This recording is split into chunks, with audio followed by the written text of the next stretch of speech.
Aujourd'hui, nous sommes le 25 mars et c'est le jour béni que l'Église nous donne, l'Annonciation. Ce jour béni-là, où l'ange a fait l'annonce à Marie, où l'ange a apporté la réponse divine à Marie, lui disant qu'elle allait porter le Messie, le Fils du Dieu vivant. C'est un jour particulier et spécial pour nous chrétiens catholiques, parce qu'il nous permet de nous rappeler à quel point le Seigneur demeure fidèle dans ses promesses. Et cette fidélité-là s'exprime aussi dans la première lecture, parce que le prophète Isaïe parle déjà de la Vierge qui enfantera, comme signe que Dieu donnera à son peuple. Et plusieurs centaines d'années après, cela se concrétise par la venue du Christ, par l'annonciation à la Vierge. On peut se dire que la Vierge n'a aucun mérite parce qu'elle a été choisie comme ça au hasard, dans le peuple. Et pourtant ce n'est pas le cas. Parce que bien vrai que la Vierge était consacrée à Dieu, bien vrai qu'elle passait ses journées dans le temple à servir le Seigneur,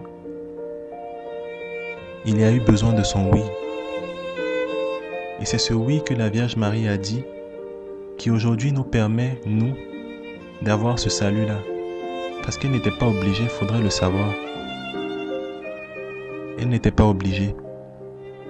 Mais avec son humilité et avec l'Esprit Saint, la sagesse qui la caractérisait, elle a su dire oui. Elle a su dire oui alors qu'elle a eu, au fond de son cœur, une certaine peur, entre guillemets. Pas une peur de l'avenir ou quoi que ce soit, mais une peur de ce qu'elle ne connaissait pas. Et pourtant, malgré cette peur-là, elle s'est dit qu'il me soit fait selon la parole du Seigneur mon Dieu. Et qu'est-ce que cela nous enseigne aujourd'hui, nous chrétiens d'aujourd'hui? Cela nous enseigne l'abandon total, la totale soumission à la volonté de Dieu. Même quand nous ne savons pas trop à quoi nous attendre, même quand nous ne savons même pas où le Seigneur veut nous envoyer, même quand nous ne connaissons pas le chemin sur lequel nous marchons. Parce que le Seigneur nous a dit, viens, suis-moi, nous avons l'obligation en conscience, par notre foi, de nous laisser guider, comme la Vierge Marie, qui ne savait même pas quelle était la grandeur de la mission qui l'attendait, mais parce que le Seigneur lui a dit, tu es bénie entre les femmes, je t'ai choisi. Elle s'est levée, elle a marché. Elle a marché, ça ne veut pas dire qu'elle s'est levée physiquement, non. Elle a marché parce qu'elle a commencé à vivre selon la promesse qui lui a été faite.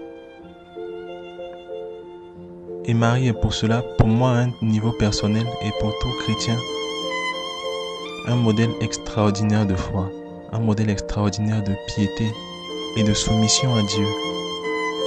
Elle a été soumise, même sans savoir ce qui l'attendait, mais elle était sûre d'une chose, ça ne pouvait être que grand et beau. Et c'est une invitation qui nous est faite aujourd'hui, en ce jour où nous célébrons l'Annonciation, c'est de nous abandonner entièrement au Seigneur notre Dieu, de nous abandonner entièrement à sa parole, de nous laisser conduire par son Saint-Esprit. Que nous sachions où nous allions ou pas, mais juste parce que le Seigneur nous l'a dit, que nous, comme la Vierge Marie, nous disions aussi oui, qu'il me soit fait Seigneur selon ta parole.